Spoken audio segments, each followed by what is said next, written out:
Pikachu á.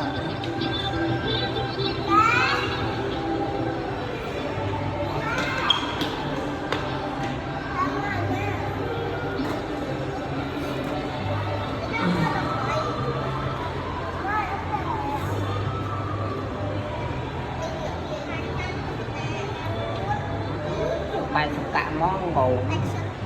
bài sắp đấy.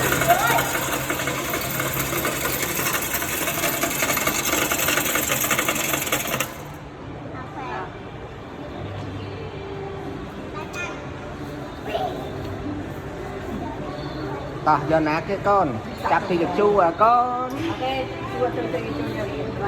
Đây ngào ngao wow wow wow wow wow wow wow wow wow wow wow wow lấp anh cả cái đấy mới đau mà còn nè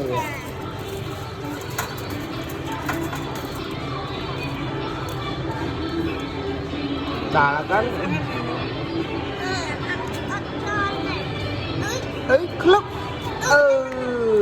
chết đuôi cho con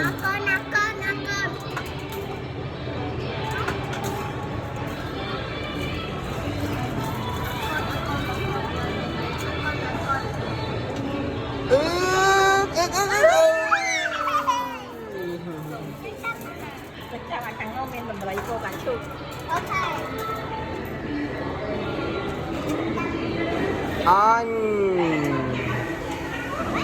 ngài tê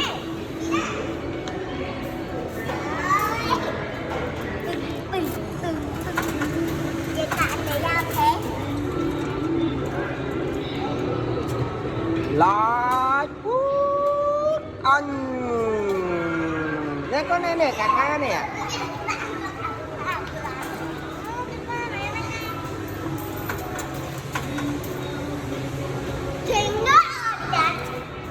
út anh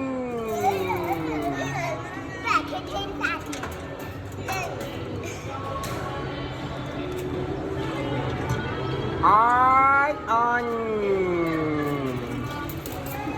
cả đấy con này đâu lấy với nhá con này bán ơi bán ơi bán ơi bán ơi bán ơi lắc bán 10 bát bán con đầm bầy 10 bát nghe này cái này đại thăng cái này bán 10 bát con à đấy bán đại nó có này bán tiền ớt mà tử ôi lại bán đấy con lại bán nó châu tù tham mấy á con lên áo với châu tù tham mấy con lên áo với châu tù tham mấy con nè chạp ở đây mà đâu mà đấy lên đây con nè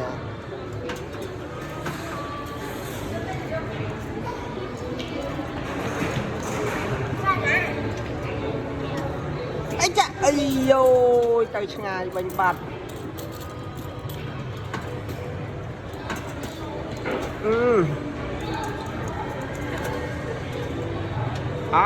chứ vì ba này nó nghe vì tần lẹ vĩnh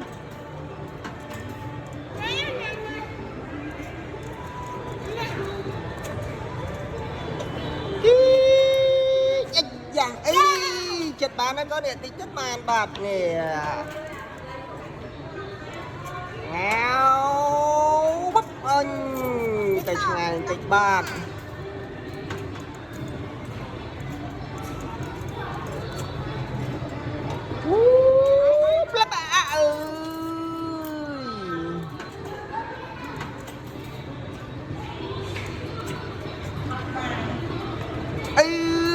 chết đó con đi chết lẹ mau lỡ đi chết lẹ mau lỡ lóc no nghe con bàn ngồi tiệt ra yeah. đầu tu có đầu tu lên đây nhà nắng tiếp đi nè nắng giờ Pikachu con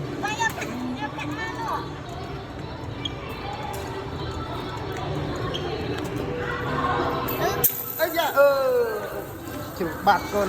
ra đi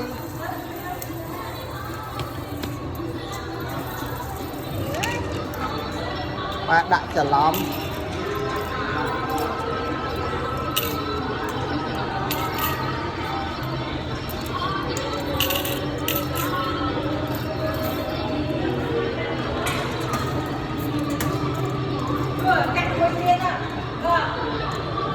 đó cô này Pikachu à chết ba này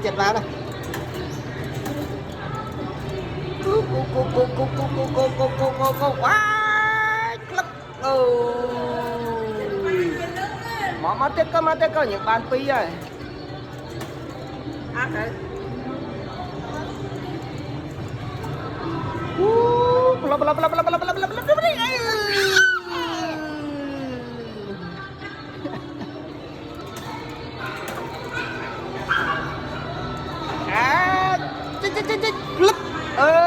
anh đại về mùi đặc hàng đâu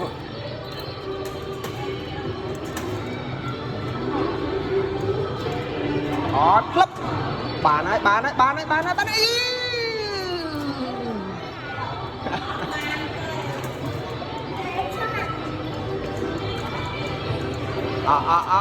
lấp anh đại viên đặc hàng đâu bạn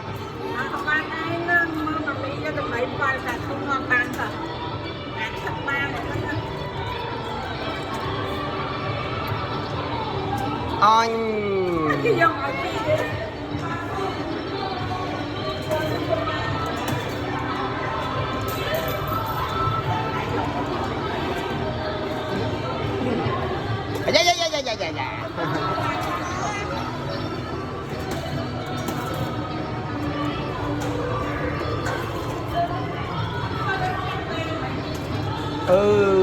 mày có là bà ta là pi giống cái này